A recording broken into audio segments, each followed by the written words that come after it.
So welcome to our first, this is the business strategy session. So we're not talking about bots. We're not talking about anything else except for your businesses. And then what we're going to do to keep the format, I think, easier for me, selfishly, is I have a link where you just kind of fill out what questions you want answered, like what's your burning stuff going on. And then I can sort through them ahead of time. And I can kind of pick like what I think is reasonable for the whole group to do, or what I think is actually even in my wheelhouse, versus getting in here and getting blindsided and not knowing, whether or not I can even help or not. So luckily today I got some more questions. Yeah. That was pretty good. Yeah, I whipped that up in 7 minutes. So it was good. So for those of you guys that filled it out, great. For those of you guys that didn't fill out the self questions, because I don't think we have a few that filled out the form, we'll roll with it today. We'll just we'll keep it rolling. We'll just do them manually, in other words. And but for those of you that did, we'll start there. So what this session is supposed to be about is strategy, and how I can help from like a 35,000 foot level, like actually kind of help your businesses out, and how as a community, like it's not just me. Everyone here has experience. I'm not by any means the most successful person in this room. I doubt it anyway. And so hang on a second. Hey, lay down. There you go. The dog gets nervous when the camera goes on. But I do have a pretty good field of knowledge, and I think we can work out a lot of things together. That's what these sessions will always be about. I'll try and keep them on Wednesday. I think Thursday is going to be bots / maybe CRM stuff to be determined. And then what I think I'm going to do, and maybe you guys can help me out, I think each week I'm going to try and do one topic that's like an agenda from us. And so I generated a list of 50 today using a brand new bot that we have on the site that generates 50 micro topics for webinars, which is different than micro topics for anything else, because it's specific to a webinar format, a longer form format, more in depth, and includes the templated intros and then call to action, all that kind of stuff. And so I was like, all right, well, let me take a little bit of my own medicine today, and let's figure out how we could actually at least one micro topic a week.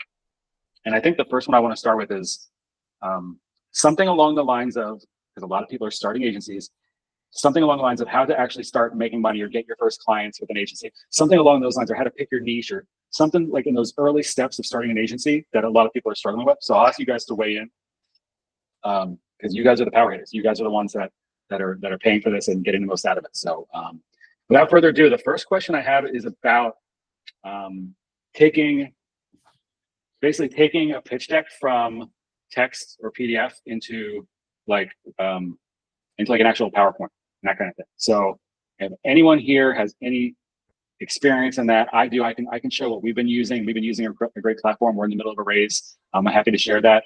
If anyone else has any tips, tricks, or platforms, or has raised money, in fact, if you've been part, like a material part of a seed round or Series A or B round, type in the chat funding. If you participated, yeah. So it's just me, huh? All right. And not even me, because this is my first time doing it. I've been bootstrapping for 15 years. And so now, so people are trying to get in still. Hang on. Do you find which what? Which one do you find more challenging? Bootstrapping or raising funds? Yep. Bootstrapping, the way bootstrapping worked for me, because what I realized was I can just get clients to pay for this. And so instead of spending 6 months, pitching to investors, which can have you can end up with nothing. I'm like, I'd say, okay, we need $500,000. That's 15 clients at 30K. Can we go out? Is my time better spent going to find 50 clients that can write a check for 30K and we provide them services? Now, granted, obviously we have overhead on that. We have expenses out of that. So it's not just $500,000 cash sitting in the bank. But you start slow and you live within your means. And at that time, I had very little expenses. So I was able to bootstrap it, able to get some interns. And so that worked out. Now this venture, I just don't want to bootstrap it. I'm bootstrapping it for the first 3 months, but I don't want to. I feel like I've earned the right to use other people's money. I can't wait to do it. So, and more than anything, I think if you're seeing a theme with me, I do things for the learning experience. This group I'm doing for the learning experience. I've never been on camera before 3 months ago in any of my businesses. You don't know who I am. This is new for me. Forcing myself to learn AI by dedicating myself to it and getting all you guys. That's new to me. And then similarly, doing this fundraise right now. I'm doing it. Hey, listen, if I don't raise a penny, I mean, I will, but let's say I don't raise a penny. Now I can say I've done that. I went through it. You learn all the little things that they don't tell you when you're pitching, like what they're really looking for. You do it once, and then you never have to wonder again. So nice. Thank you. Yeah, Mike. So I mean, as we talked last week, I did raise some money for real estate syndications and also for the company I was telling you about last week. But I do have contacts in venture capitalists that has invested in Beyond Meat and Hero Bread, some of the kind of revolutionary products, and they look at pitch decks all the time. As well as another friend who actually helps raise capital for different companies.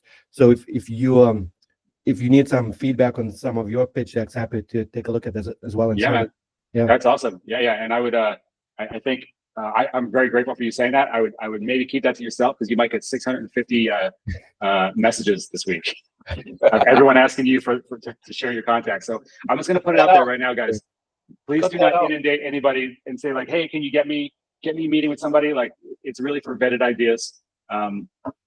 So yeah, just try and be respectful because those connections those reputations and those relationships can be burned really easily. So, but I appreciate that. All right, I'll share mine. So I'm gonna do a little screen share, and I don't mind you guys seeing our pitch.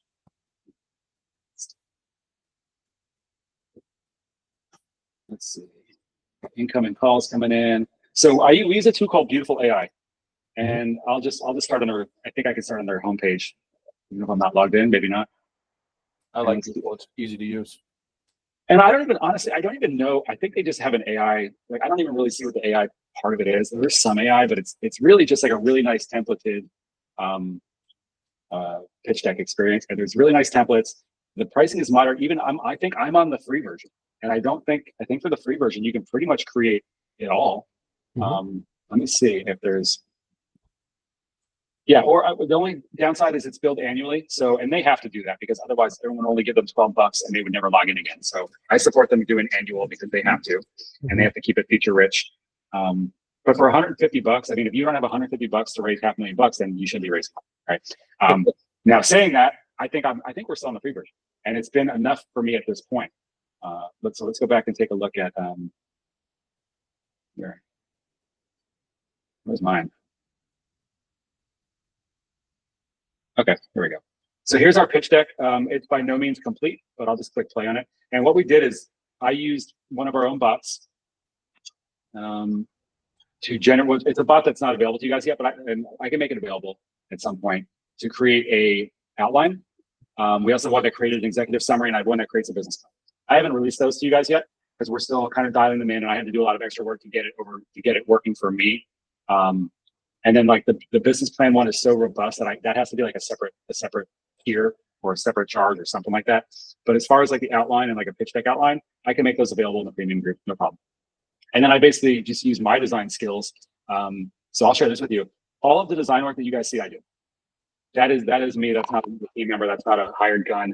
And I have no design background except for 15 years hiring the best designers in the world, using the best tools. And through osmosis, I become a decent designer. So even little things like you see this AI, there's a little glow shadow and there's a transparency and typography choice. And so I've gotten pretty good at it. So everything you see design-wise is me.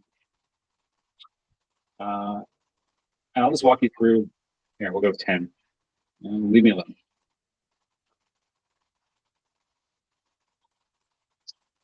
Hang on. There we go. So right off the bat, this is way better than PowerPoint. There's templates that you can kind of fill in. So like these icons, I did not create. They have a huge library of icons. And I just use my own creativity to go. I found a roller coaster one. Core guidance. I found a walker. I like off humor. I like putting together icons that make you go. It's not on the nose. You go, oh my god! Like core prompting skills. There's a bomb. AI tool overload. Radioactive. Foolproof bots. Thriving school community. I got a pinata. Right. And then coaching. A whistle. I don't think most people would have thought of a whistle. It demos the product here. And I think who asked the question about the pitch decks? Who was that, by the way? That was me. Steve. Is that Steven's voice? Yeah. So there's a how can I put this? There's an expected outline of what things should be in the pitch deck and in what order. And you have to put it in the point. You have to put it in the frame of mind that VCs and angel investors and these groups, they're used to looking at a lot of these to the point where they can just do it in their sleep, and they're just trying to pick out the stuff that's going to help them make a decision, and everything else is nonsense. So I'm learning that as I'm going because I've talked to quite a few people, and I've soft pitched quite a few people that have given me feedback, and I've only asked them for feedback. Some people, really high up people that, anyway, I won't go into that. I won't name them, but, and the feedback I'm getting is like, you're doing too much, and of course I am. I'm trying to think of everything, and I'm trying to shrink it all back down because I don't want to do too much. Yeah. So even this slide where I'm showing the total market size of AI going to 1.3 trillion in 2030. One of my mentors was like, nobody cares. He's like, if you're doing a Series A round and you're post revenue, he's like, and also if you're competing with like big firms, he's like, this might make sense. He goes, it's good you have it in there, but it probably doesn't matter. And then same with this slide is technically supposed to be in every pitch deck for a Series A round because you're talking about, the total addressable market, service available and service attainable market. And my finance MBAs are going, yep. This has changed quite a bit. This is what was in the first month. Now it's like 80% consultants and like 20% business owners and like 5% employees. So this has changed quite a bit. Here's our little landscape. Here's, some of our financials, and here's how we're getting you guys on board. And here's our funnel. Here's our timeline. Here's our team. So what do they want? So it's researchable. Like you can look it up, but there's probably 12 things. There's 12 slides that really matter. And I'm just going to flip through the rest of these just to kind of get through them, but you can this will help maybe sell you on the platform. Again, I did a lot of design work in here, but you can get a pretty good template. And if you have some design skills, you can put together something okay. And that's it. That looks simple enough. I mean, it was good, but simple. So to the novice, me being one of them, when I say, I go, that looks great. And when I brought it to people that actually do this, they're like, yeah, but we need to know more about this. And like, how does the investor get their money back? Or do they get their money back? Or is it what type of investment is it? Or are they in it for cash flow? So a lot of those things I just glossed over because I'm thinking like, yeah, just give me your money and trust in me. Like I'm a fucking G. Look at my history. Like everything's gonna be fine. But there's not a specific way where it's like, well, I guess in our operating agreement, it spells out what those quarterly distributions look like and how much is retained in the company and how much is paid out to investors and at what point and all that stuff. But it doesn't say if we're planning to exit or if we're planning to just pay them distributions for the next 5 years. And so they can't wrap their head around, I put in 50K, when do I get out what? In 4 years, what am I gonna be able to get out of that? And a lot of times, angels, what they're looking for, angels in particular, they're not investing in 3 companies and going, all 3 of you better make it. No, they're investing in 30 and they're hoping that 5 pay off all the rest in like 10x, 100x the other ones. So they're really betting on, like going to a horse race, you're going to bet on 20 races. And you're like, one of these is going to pay for my whole day, the limo ride, hotel, every dinner, money in my pocket at home. Yeah. So that being said, I will provide, hold on, letting people in still. I will get you a tool to help put together an outline, and it will take what you have now, written word, and help put it into and maybe it will help you just put it on each slide. Will tell you what needs to go on each slide as far as content, as far as numbers, written content, headlines, whatever. Maybe we can actually make it tell you like what icons might be quirky or fun, or if it's not a quirky fun company, then which ones will be maybe blue and make perfect sense. And any other questions aside from that? Certainly, how can we help you out with your pitch? I mean, that's doable. And okay, if you could get that up, that'd be great. And then check out Beautiful AI. So let me go back. Well, there's plenty of templates. If you go through their templates, you will find something that gets you 80% the way there.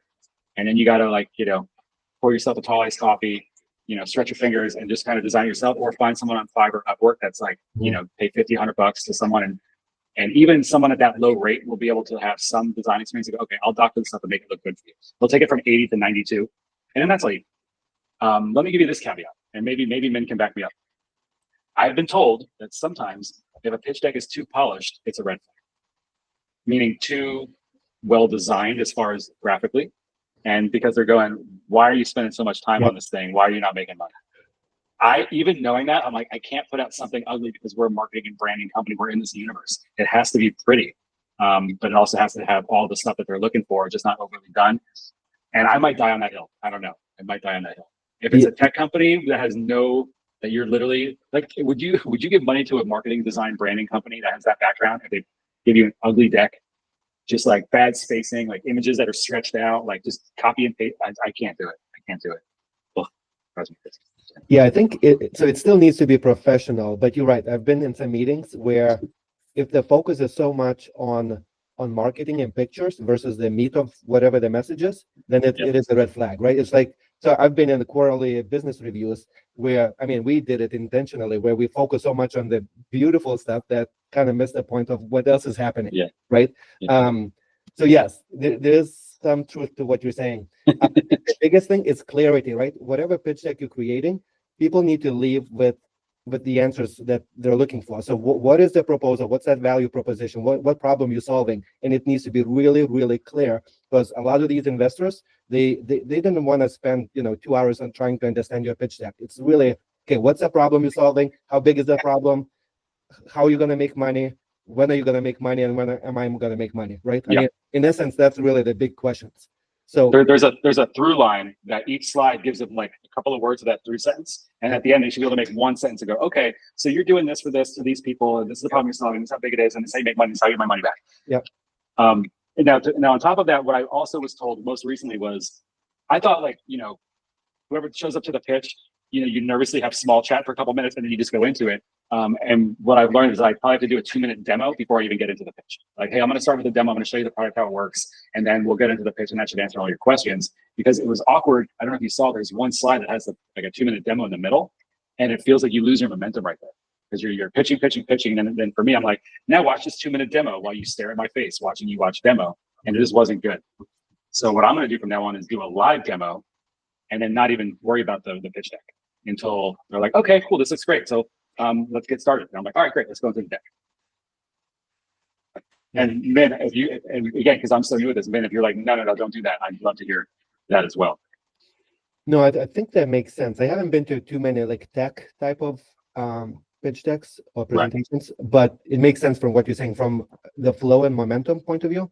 But yeah, it's I think that makes sense. I agree with Cool. that. Yeah, Michael, from my experience in raising capital, each VC thinks that they have a secret formula that like is unique to them, and it's like their special sauce.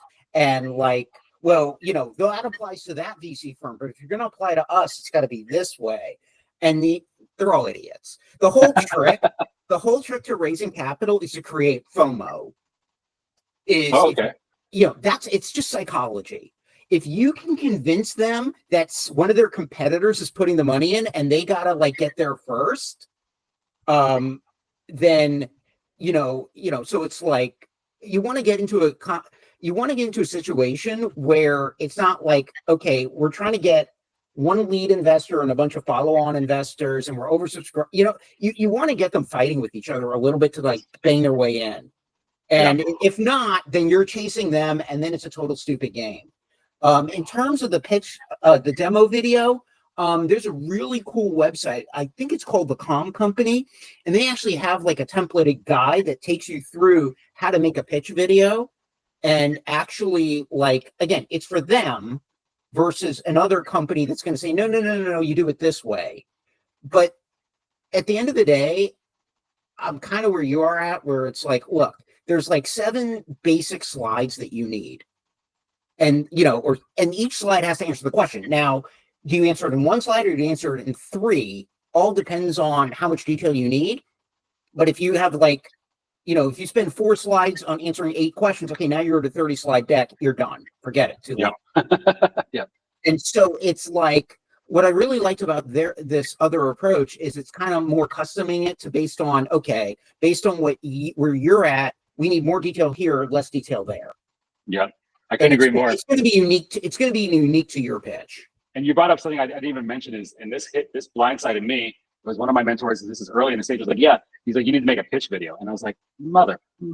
So, and yeah, I have a guide on how to do it. Awesome. If you feel like sharing, I give you permission to share that with the group. And yeah, so doing a pitch video is basically walking through, and a lot of times, just like everything else, if they don't want to meet with you up front, they will watch a pitch video though, maybe, and then agree with you. The other thing I've had great success with, and maybe I can share it if I can find it, is I created a 1-pager, and I created a 1-pager after the pitch deck, and it gave me a very low commitment way to approach people casually in my life, like, hey, and this is how I met someone who is connecting me with Jason Kalakanakis. I can't never pronounce his name. I'm getting connected with him, who, if you can look him up, is a huge get. And that was because I texted this girl I play pickleball with, a 1-pager. And the one pager is just literally my whole deck on one page. You can glance at it and you can go, I want to talk to this person, or no, do not connect me with that person. I do not want to talk to them. And then the last thing I'll say is, and maybe Min and Todd, maybe you guys can agree, disagree. For pre-revenue companies, you should be looking at doing a SAFE investment, which is a simple agreement for future equity instead of any kind of equity or debt, any kind of debt instrument. This is actually preferred by angels, and well, at least we'll go with angels at this point. And there's huge benefits for you. One, the number one advantage is that you don't have to talk about valuation of your company. It takes valuation off the table. So you don't have to say, you know, if you walk Shark Tank, you have to say, hey, we're looking for 200 grand on a $5 million valuation for, you know, 12% of our company. You don't have to do any of that stuff. You say, this is what it is. And then the valuation comes into play. And when we raise a subsequent round, a later round, that will dictate the valuation, and you will retroactively get priced at that valuation minus a huge discount. And then that's all spelled out in the terms. So then you don't have to go back and forth, because I think the anxiety for me was like, how do I value this pre-revenue company? And I was like, all right, well, it's got to be worth at least 3 million. But then how do you back it up? You can't. And then I was shocked to find that most investors also like the SAFE, because they don't have to talk about any of that crap. And then they can just, you know, they can get 20 companies, do SAFE agreements for all of them, and hope that 5 work out, hope that 3 work out, whatever it is. I got some messages here. Let's see what we got. You don't need to apply this. Okay, there's the Calm Fund link that Todd put in there. And cool. You got enough info on that, Steve? Awesome. Thank you to everyone in the group on that. Wow, thanks, guys. Appreciate that. Yeah, that was like an information blast to the face. That was like a fire hose. Sorry about it. No. We all We were were down under the the road, fire man. hose. So yeah, man. You Great. know, these guys, I mean, don't even like complete the application. Just go through the process of building the application on their template, and then you can just take that and walk that anywhere. Nice. All right, so let's get to, has anyone submitted a question like in the last 40 minutes since we started? Should I go look again, or? Because I have one more from, I think it was Jimmy, and it was just basically on go-to-market strategy. And I'm gonna have to have you kind of extrapolate that more and get specifics so we can help you out. Understood. So we have a restaurant tool that brings days, and Cutting out a little bit for me. Anybody else? it's a SaaS product, and it's possible. I'm seeing some crazy stuff happening on my computer. If you want to turn off video for a little bit, maybe we'll be able to hear you better. Good. Hello. Let's see if you get a whole Looks sentence like out. we're gonna do it. We'll do it next week. If you want to just click refresh on your browser, maybe that will fix the issue. And in the meantime, if you guys have a question you want to just type in the chat, I would ask that it's just strategy based and not necessarily like, hey, I'm trying to make this Facebook ad and I can't choose a demographic. Like that kind of stuff is like tech support stuff.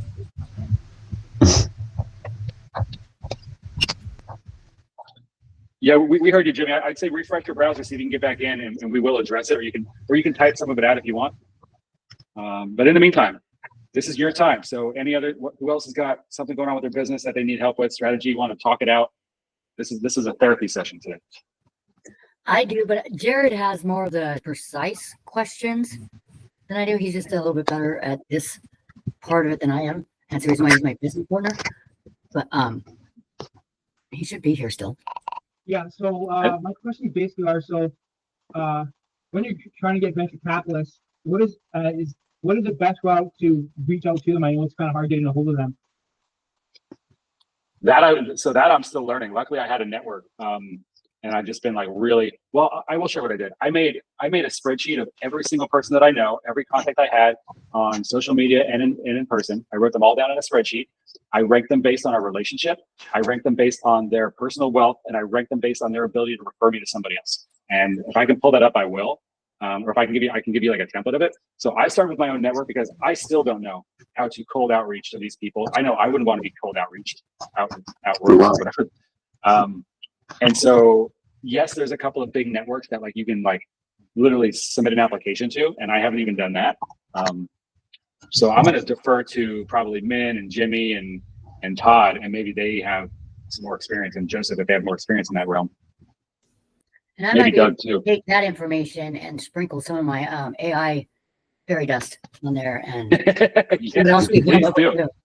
I think at some point we all want to know when we get to a certain point, how can we raise money for other, and by the way, these ventures that we all have today are not our first and it won't be our last. So this is knowledge that we can use forever.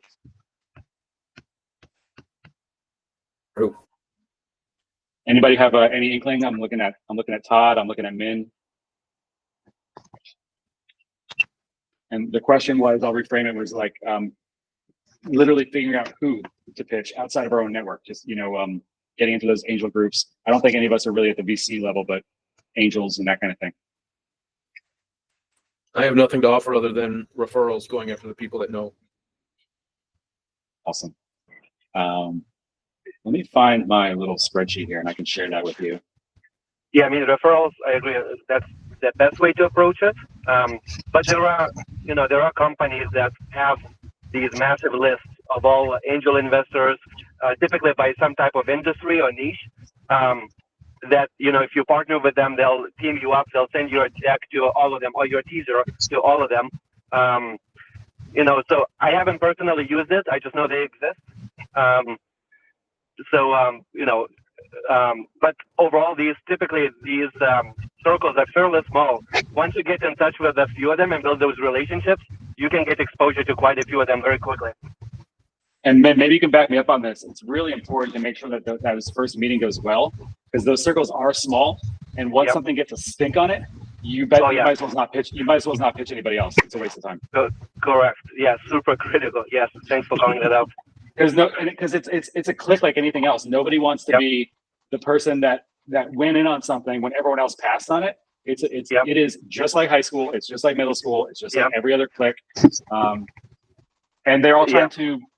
It's a PP measuring contest at the end of the day. You got to get over to Mickey Mouse Club. Yeah. Yeah. Whoever said that about FOMO, and there's that big FOMO effect too. Like if some of the bigger backers get in, other people want to get in. And to be honest, a lot of them then don't even do due diligence, or at least not enough. They just go by who else is doing it, and they just trust each other too much sometimes, and sometimes they all get hurt by it. It's part of the issue. So my contact that's getting me a meeting with Jason Kalkanakis, I can't say his name. He got Jason to invest on the first meeting, and that was like $200,000, and then in the next 15 days he raised like $6 million. And he went from having zero to like the first guy came on, and he's so well respected. Everyone was like, "Yeah, if you're investing it, I'm investing it." It's like buying whatever Nancy Pelosi's buying. Exactly. Yeah. Let me share this with you briefly. And if anybody wants this template, I'll make a template that's with no data in it. I basically took my contacts by network, wealth, relationship rank, total rank, investor category, and those was like silent money, smart money, friends and family, high ticket offer clients, things like that. Notes, low range and high range of what I thought they would put in. Best method to reach them, their company, their name, their phone number, and then some of their social links. This may be overkill, but that's what I had to do to wrap my head around it, to understand who I actually knew and to grade my own network. And it gave me great relief, because if I asked most of you and I said, who do you know that you could start talking to tomorrow?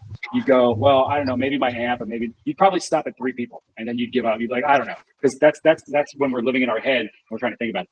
When you put pen to paper or put keyboard to Excel spreadsheet and then pull out your list and then get everybody down and you go, you know what? I haven't talked to that person in a while, but for me, the key was, it wasn't who could invest, it's who can refer me to somebody. Who has a network where if I impress them, and if I said, hey, I want to show you my pitch deck, I don't want you to invest. I just want your feedback on it. And they go, that's really good. That's really cool. And you go, all right, I'm glad you do this. I'm glad you think so.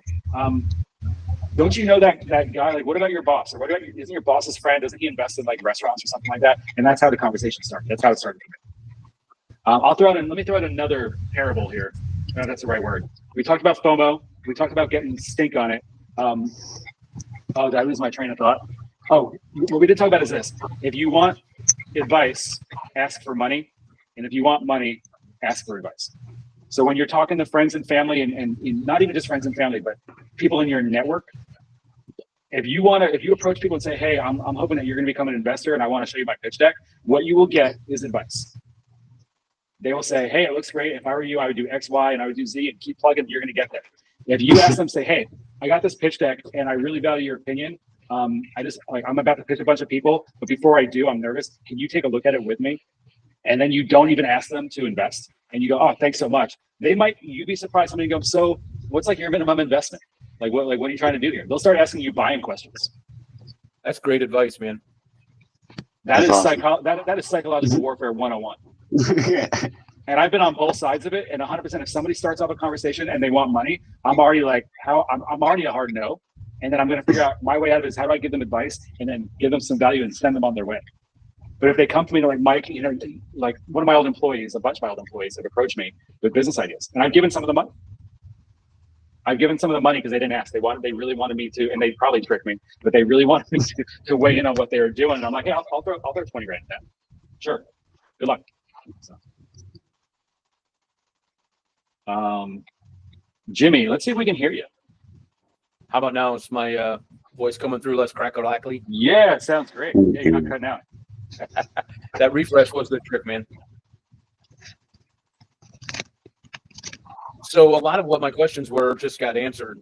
I'm in the restaurants, and getting in front of restaurant owners to be the buyers of the software is the challenge because they like to hide the bad business people by nature and or open up their emails. So just hard focus the software out to them to get a hold of. So we're hitting brick wall after brick wall. So I was looking for other ways without spending tens of thousands of dollars on ads. And the answer came quite clearly through what you guys were just speaking of. It's a referral, talking to a friend, talking to another restaurant owner, having him look at it, having his friend look at it, and then I'll get that waterfall. And I was coming at it from a totally different angle of direct mail piece, or how do I get that guy's attention? And you guys answered the question even without knowing what I was saying. So, Rock. Well, let me give you a strategy, and you can take this or leave it. Maybe people back this up. So this is specifically for software that restaurants need, like sit down restaurants kind of thing. Take out down. Casual. Yep, they have alcohol. Yep. Here's what I would do. If it were me, this is going to require a little pavement work. I would go out and get my first 10 by door knocking. Okay. I would get my first 10 by taking a colleague to lunch somewhere, having a good lunch. And lunch is important because that's when the managers are there and when they're not busy with their night shift. And then depending on the restaurant, sometimes the assistant manager is there during the day and the manager shows up for like 4 or 5. So you got it. Maybe like 4 o'clock is a good time to go, like a happy hour kind of thing. Yep. I would get my first 5 and I would give it away. And I would rely on them for testimonials. And I would rely on them because they also know other business owners. And I would do that locally. And then once you have that steam, now when you are sending out direct mail or when you're doing cold outreach or those kinds of things, you'll have some results to point to. And it's not really just like hey, we're this company and we have this thing and come use it. And it's like, kind of falls flat. Yep. That's what's happened. Yep. And that's good, solid advice. I have. Yeah, I mean, in the worst case scenario, you have some nice meals. I mean, you will meet people, and at the same time, you can say, "Hey, we have this software. I don't want to sell it to you. We're not really you're not really our target demographic. You could totally neg them. Like, you're not really our target demographic, but like, I feel like I could get some really good feedback. Would you guys be willing to try it out? It would just be free. Like, we're not going to charge you for it. It'd be free forever, and if you like it, like you can keep it. Like, who's going to say no? You are right. They are really hard to track down. They keep really odd hours, and they don't all keep the same hours. No, this is and true. then sometimes behind them is a huge restaurant group, and I also have another philosophy. I never pitch my dream client in the beginning because I don't want to mess up that relationship. So I always start with companies that I don't really care about, leads that I don't care about. If I'm hiring for like a really key position and I'm booking interviews, my 7:30, 8 a.m., 8:30 interviews are all people that I do not care about. That's sad to say. If you get an interview for 8 o'clock in the morning, they're probably using you as practice. And I do that because until 10 a.m., until I get through the first couple of interviews, I'm not being a good interviewer. I'm not selling the value of working for our company. And so I do the same thing with when I'm cold pitching, which I don't really do anymore. That's because once you get to the restaurant groups, when you're pitching to a restaurant group that owns 30 restaurants, 30 casual dining restaurants in your city, and they are the big swinging, you need to be polished. And so I would avoid those restaurants because sometimes you don't know they're part of a bigger group. You think you're going into a casual eatery, you're going to go get some at bat, and they're like, yeah, hey, talk to Doug. He's the head of blah, blah, blah restaurant group. And then you look at the restaurant group, you're like, they own every like top restaurant in the city. I can't go in there right now. Yep. Yep. Yeah, I totally agree. Yep. That's solid I totally advice. agree with Michael. I have, like I said in the messages, I have like 16 years of experience in restaurants, and one of the biggest things that if anybody would come to us about wanting to, do their software or anything like that, the way they came across or the timing alone would sabotage themselves with it. And Jimmy, that group that I invited you into, I mean, there's a tremendous amount of support in there, and it is. From everything that you're talking about, I think that is a perfect fit for you to get in there, start, showing off. And then when you're doing the live, like taking someone to lunch, just pay attention around. What if they're struggling with advertisement or anything? Then you offer maybe that, like your software offers, help them do a better advertising on, a meal for two with drinks included, and whatnot. But yeah, it comes down to timing. And if a manager is just not happy with it, don't even bother talking to that manager. That's just a waste of time, But yeah, definitely plug into that group that I sent you the invite to, and you'd be amazed on where you get some traction in there with. Tremendous. Good advice. Thank you, everybody. Thank you very much. It's an amazing group. Make sure to send a couple of plates back. Right? Yep. Build rapport. And definitely piss off the cook. Definitely piss off the cook. That's the number one thing you need to do. Piss off the cook and then piss off the Yeah, bartender. I'd rather there's- send them a picture of beer after work. That makes better friends. Yeah. There's a lot of restaurants where you can actually order and it says 6-pack for the kitchen, and you can put that on your bill. It's I kinda love it. cool. It is really And I think the key to the restaurant play is bringing somebody else so that they know that you're not there for them. You're there to enjoy a casual meal. Sitting back in your chair, again, I think one of the most important lessons I learned is we had a speaker in college that was a detective. And the one thing I took away from that, he said, when you're sitting back in your chair, you are receptive to information and people can feel it. Versus if I'm sitting forward in my chair like this and I'm asking you questions, you feel like you want to get away from it. But if I'm Yeah. sitting back, and I taught this to all of my salespeople over the last 15 years over the phone. I'm like, you're on the phone, but you're like this. And you guys can't really see it. Like, you're hunched over your desk like this, and they can hear it. You're not smiling and they can hear it. Sit back at your desk, stare at the ceiling, throw a ball in the air, and relax. And Yep. Or even stand up. Yep. yeah, stand. Go practice putting over there in the corner. That was something I would do. I would just walk around and putt. Love it. So- Love it. Yeah. Thank you very much, guys. That was great advice. I took some great nuggets out of that.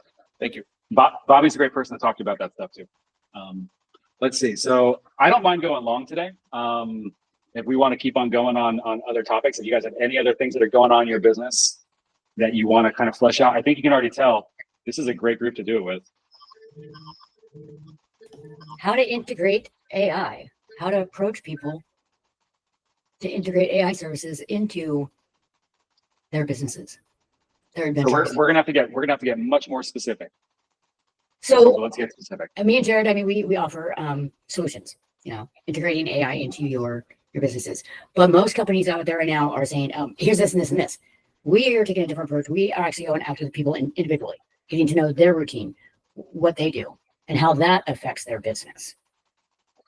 When you say people individually, what do you mean? Like, instead of just saying, well, your business needs this, we actually tailor it to the person, not then the business. It's not the business and then the person. So when I say we need to get specific, so I mean, let's start with the size of the business, because that affects the person. If the person is an owner operator and they are also the decision maker and they are the all things, then that's one business. So we're going to put those in the category of owner operator businesses. If it's an SMB, then maybe that person is not the person who makes the decisions. That person would be the person who's having the bad experience. So that's an employee, right?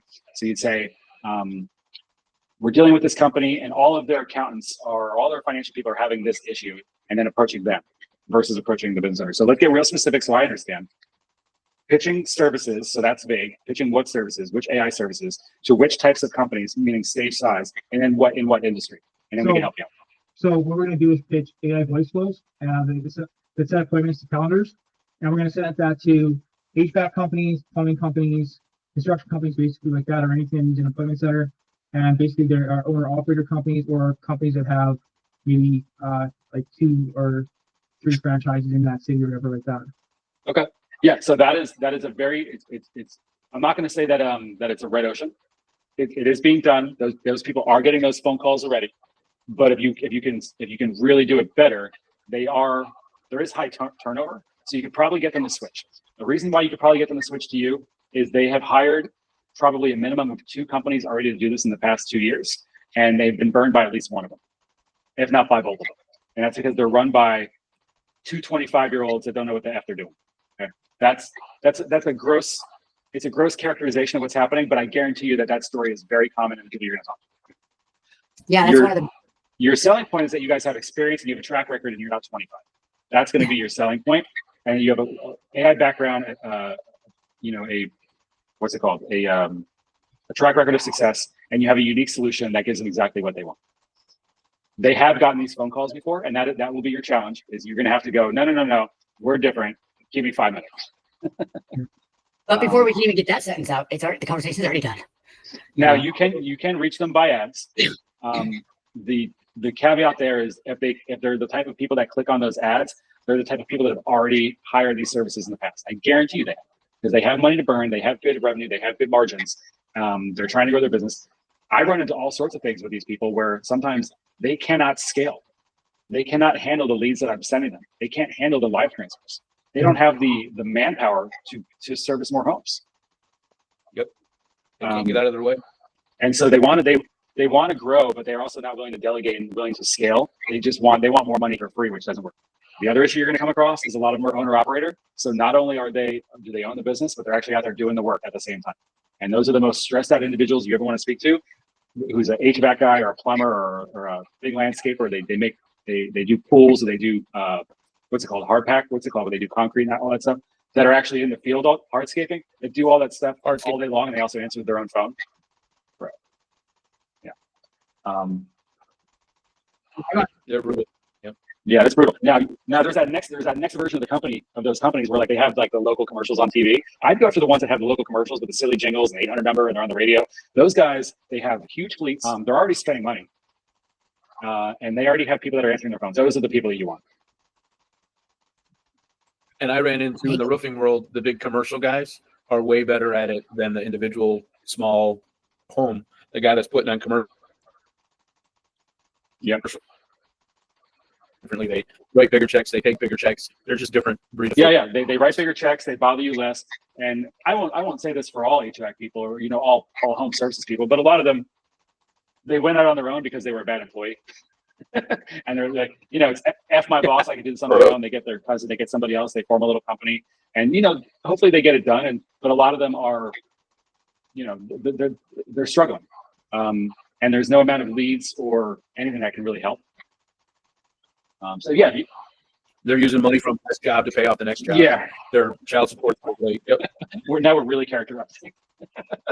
But yeah, well, it's true. It's true though. I mean, every day you do it, but yeah. Well, we have interest, but when it comes down to it, it's like, oh, we don't have money. Yeah.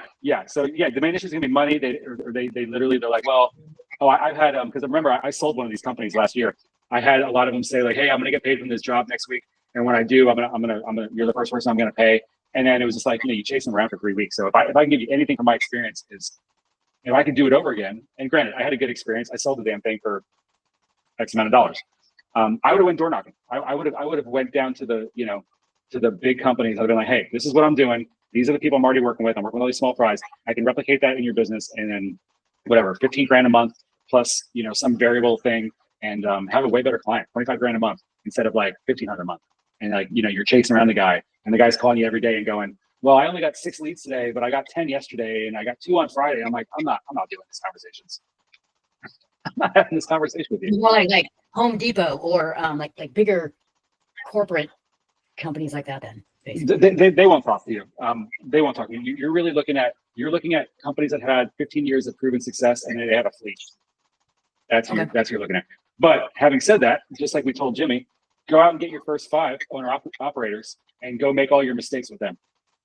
Go make all your mistakes with them, because once you burn the bridge on the big guy, and you think those big guys, yeah, they compete, but they also know each other. They also know each other, and they have some kind of co-opetition going on. So they'll be like, yeah, it's a Mickey Mouse Club. I mean, don't get me wrong, they do fight tooth and nail for business, but they also know each other, and you get a stink on you. I think that's the common theme of today's meeting is FOMO and stink. Yeah. What industry would you go after if you had to start an AI agency? What industry would you pursue?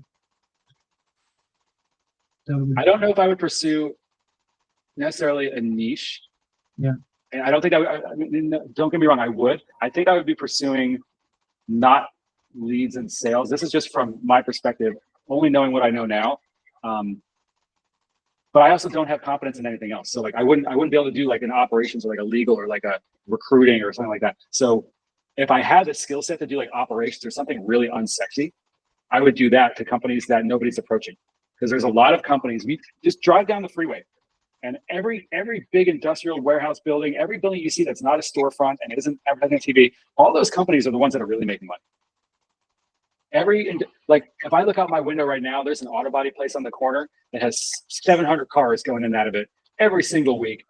At 3 o'clock, they are home. Their doors shut and they are done. They're making money hand over fist. They don't run a single ad. They're not looking for sales. But I guarantee you, they need something to do with AI. They probably need to streamline their operations, right? They're not looking for more clients. They're looking to stop spending $100,000 a month on waste. You know. yeah, like I can definitely come up with an AI solution for that and stuff like that. No one's approaching them. Yeah. No one's approaching them. What you guys are doing now, I think you should definitely pursue because it will be a great learning experience and you will get customers. You will have success. You will also have challenges. And then you might determine like, hey, we're really good at this. Like we can keep this going. We can expand in other cities. Or you might say, I don't like these people. Let's come up with something a little bit different. Let's skew the business model a little bit. And those are all suitable answers. Like none of that is the wrong answer. Yeah. Thank you. Yeah. What else we got going on out there? I gotta say, I know Vinny's starting an agency soon. I think Doug is. I think Joseph is. Tor, I don't know what you're up to, man. I don't think we've actually been on camera yet.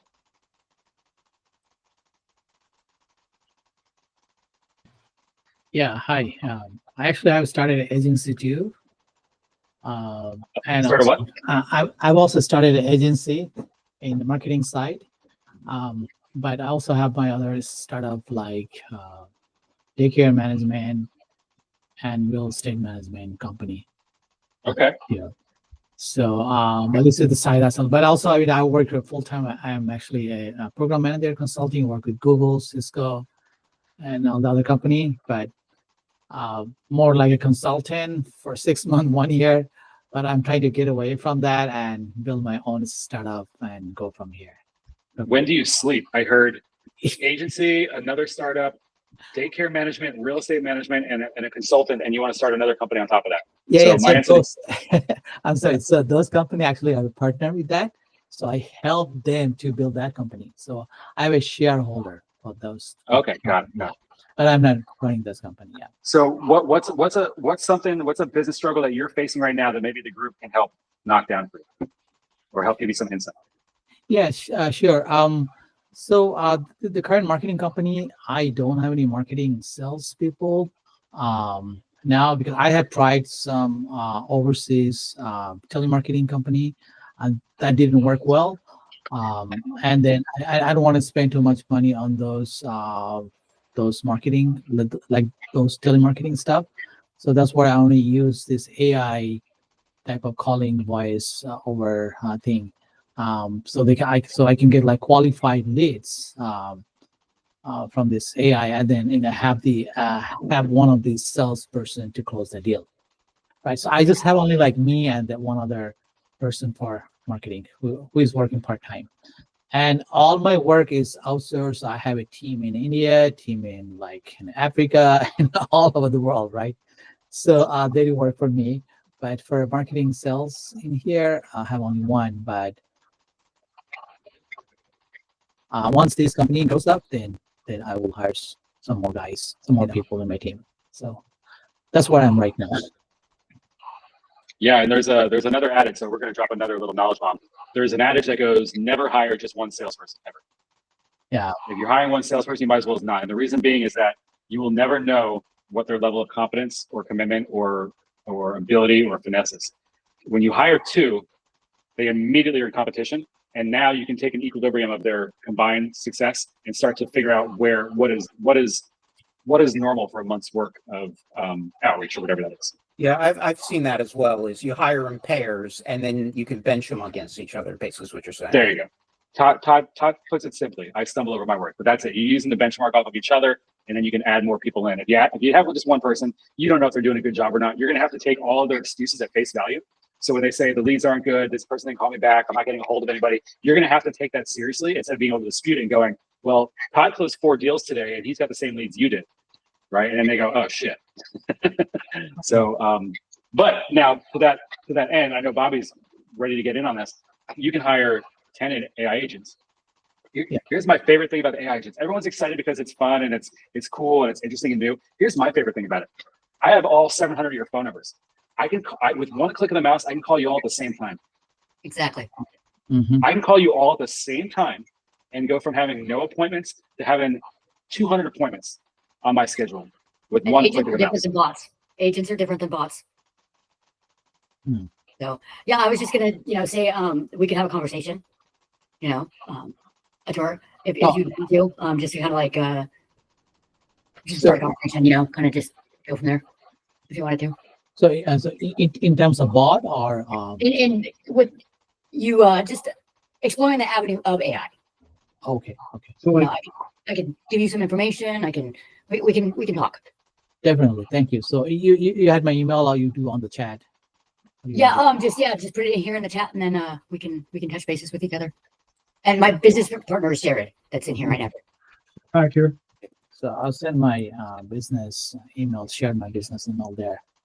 Awesome. And just keep on coming back because this is our first one, and I don't even know where this is going to go. I'm actually, I got a little bit of chills because I'm like, I really, really appreciate each and every one of you guys being in here. Not just from what you're going to get from this, but what you guys are pitching into each other. And that was the goal of this whole thing. I didn't know how I was going to get you guys all here, but I knew once I got you here, magic would happen. And the more good people we add to this group, more magic will just keep on happening. We will all win together. Nobody will get left behind. And that's kind of the goal. That's kind of where my passion lies. Yeah, the bots are cool. We'll keep on producing them. Yeah, masterclass, a lot of stuff, but it's like, this is where the real work gets done. And that's why I wanted to invite some people from that were on the fence to come in today to just see like, hey, yeah, our little intro meetings are cute and they're fun. And this is what we're doing. And here's how to use the bots, but this is where the work is. This is where the magic happens. This is where money is made right here. So This has been amazing, and I got to say thank oh, Jimmy, you're the best, man. Yeah, no, love having all you guys here. So we will probably have something on the books for tomorrow. I think it's going to be where we're going to prepare something, and it'll be like on a topic for at least 15 minutes of like broadcast topic kind of thing. And I think it's going to be on kind of what we all talked about today, either how to take those first steps in making money. So it's either going to be how to get your first client, how to determine your niche. I'm going to do some research and see if I can come up with at least 10 to 15 minutes of value add content for tomorrow. It'll probably be at the same time. It won't be as long of a meeting.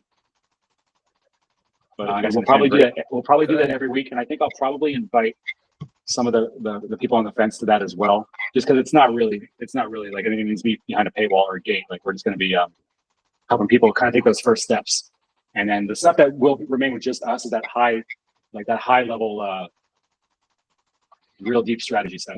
For winners. Could I plant a seed for a future? Please do. Maybe something about Please do. communities. Something about communities like school or Go High Level, the power, the benefit, the hindrance. Yeah. Something on that topic. Yeah, I can do at least like a mini case study of my experience so far. I definitely don't have the most successful one because we're brand new. So I think that could be like a continuing series of like updates. But I can speak to why I chose this platform and my experience with it.